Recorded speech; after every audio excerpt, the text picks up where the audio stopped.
On a quiet Thursday evening in October, my world changed in a way I never saw coming. I was with Allison, my girlfriend of over 2 years, as we got ready for dinner with her old college friend who was in town for the night.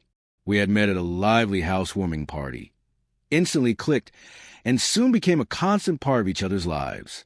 I worked as a software developer at a healthcare company, enjoying a steady job with good benefits. Allison was a veterinary technician at a local animal hospital. 6 months earlier, we had moved into a cozy 2-bedroom apartment downtown. Just before we left for dinner, Allison mentioned she needed to stop by a coworker's place to drop off some documents for someone on maternity leave. "It'll be quick," she assured me, giving me an address in a part of town I didn't know well. I parked near a blue sedan in front of a sleek apartment building. Allison grabbed a manila envelope from her bag. "Stay here. I'll be back in a couple of minutes," she said, leaning over to kiss my cheek before heading inside. I fiddled with the radio and sent a quick text to her friend, letting them know we'd be a little late. That's when I noticed Allison's phone left behind in the cup holder. I reached to tuck it into her purse, but the screen glowed with a new message from someone named Mike W. "He's just waiting in the car. Come upstairs, I'll be fast." My stomach dropped as I read it again, the words sinking in. This wasn't about dropping off paperwork. There was no coworker named Mike. He knew I was out here clueless, and the message's meaning was unmistakable. My hands trembled, but then a strange calm took over.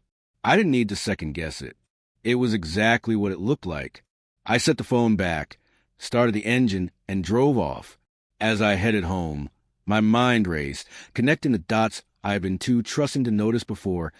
Allison's frequent girls' nights, her new habit of showering at the gym instead of at home, the way she angled her phone away when texting. Little signs I had ignored. At the apartment, I moved with purpose. I packed a bag with clothes, my laptop, and essential documents. I needed distance, not just from Allison, but from the lies I knew were coming. I checked into a hotel downtown, silenced my phone, and let the weight of the night settle. When I finally checked my phone, I found dozens of missed calls from Allison and a flood of texts. They started with confusion. "Where are you?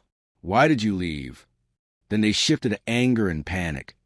"This isn't funny, David. Answer me." I sent one reply. "You left your phone in the car." I saw Mike's message. "Don't contact me again." After that, I turned off my phone, ordered food, and started planning my next steps. By morning, I had a strategy, not for revenge, but for moving forward. I called my friend Eric, explained everything, and asked if I could stay with him for a while. He didn't hesitate to say yes. Next, I contacted our landlord. The lease was in both our names, but I paid the security deposit, and the utilities were under my account. I learned I could terminate the lease with 60 days' notice, so I started the process right away. Then I froze our joint account, which we use for shared expenses, to protect my contributions and avoid any petty disputes. When I turned my phone back on, I was met with a barrage of messages. 43 missed calls, voicemails from Allison that swung between sobs and rage, and texts from friends checking if I was okay. At 3 a.m., Allison had sent a long message. "David, please let me explain. Mike's just a friend from work." That text was a joke.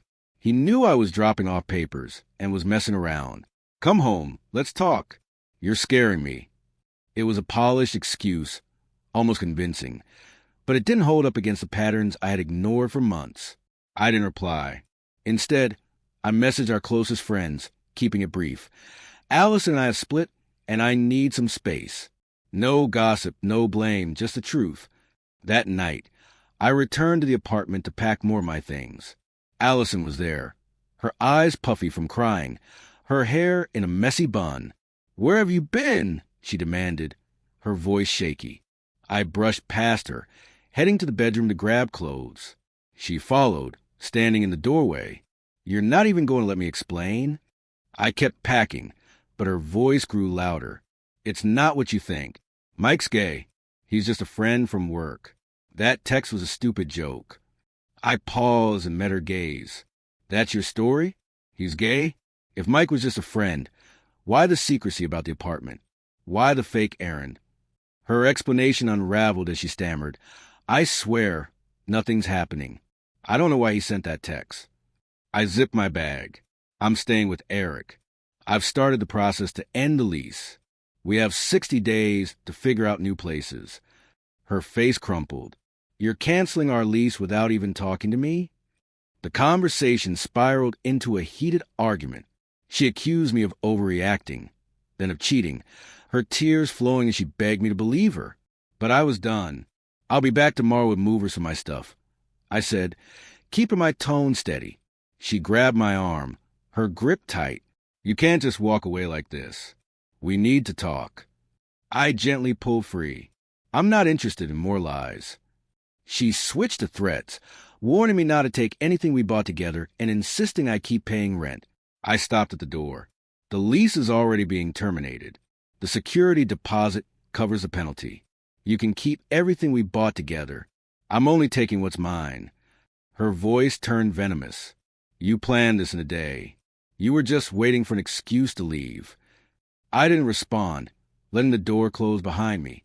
The next day, the movers helped me clear out my furniture, electronics, and personal items. Allison was at work, which made it easier. By evening, I was settled at Eric's, and the chaos of the past day faded into a strange calm.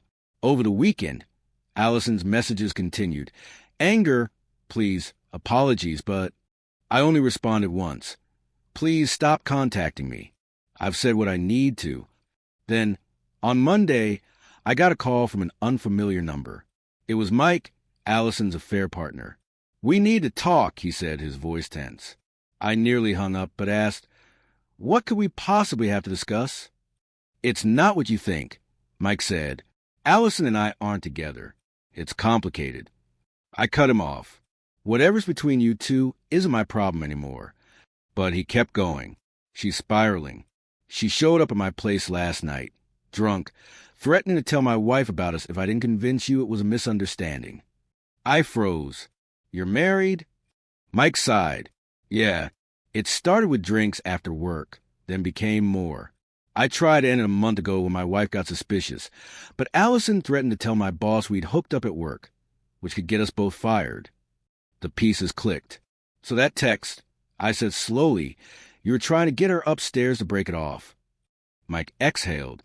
I didn't know you were in the car. She said you were working late. It made sense. Mike was trying to end things, and I had been the unwitting bystander. Why tell me this? I asked. Because she's out of control, he said. She's threatening both of us, and you deserve the truth. I hung up, then called a lawyer friend. He advised documenting everything and considering a restraining order if Allison's behavior escalated. For 2 weeks, things quieted down. I fell into a routine, work, gym, evenings with friends, or coding at Eric's. I started looking for a new apartment and found one near my office. Allison's messages dwindled, then stopped.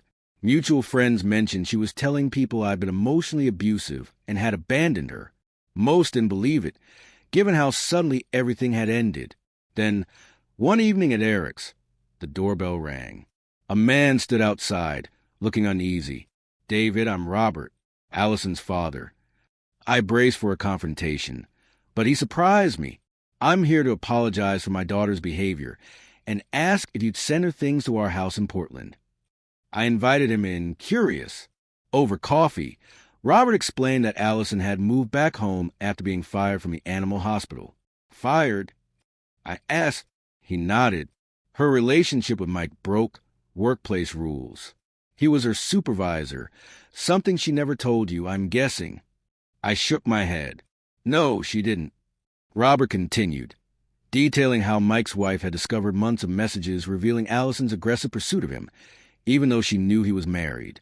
When Mike tried to end it, Allison threatened both him and his wife. Robert said, his voice heavy, we raise her better. We don't blame you for leaving. We'd have done the same. I told him Allison's things were in storage and offered to send the key. He thanked me, then added, Allison's getting help now. A therapist thinks she has serious issues we didn't see before. It does excuse her actions, but it explains some things. I nodded. I understand. After Robert left, I felt a weight lift. Not joy, but closure. Months later, I'm in my new apartment, focused on work and cautiously dipping my toe into dating. Allison's still in Portland, in treatment for what her father later described as borderline personality disorder.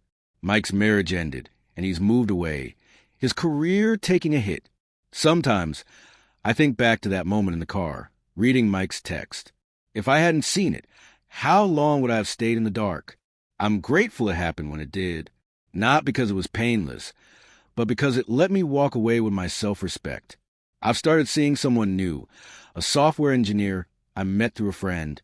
We're moving slowly, prioritizing honesty and boundaries. Allison's father occasionally updates me. She's improving, but still has a long road ahead. I keep my distance, focusing on my own path. Life moves forward, and sometimes that's the greatest triumph.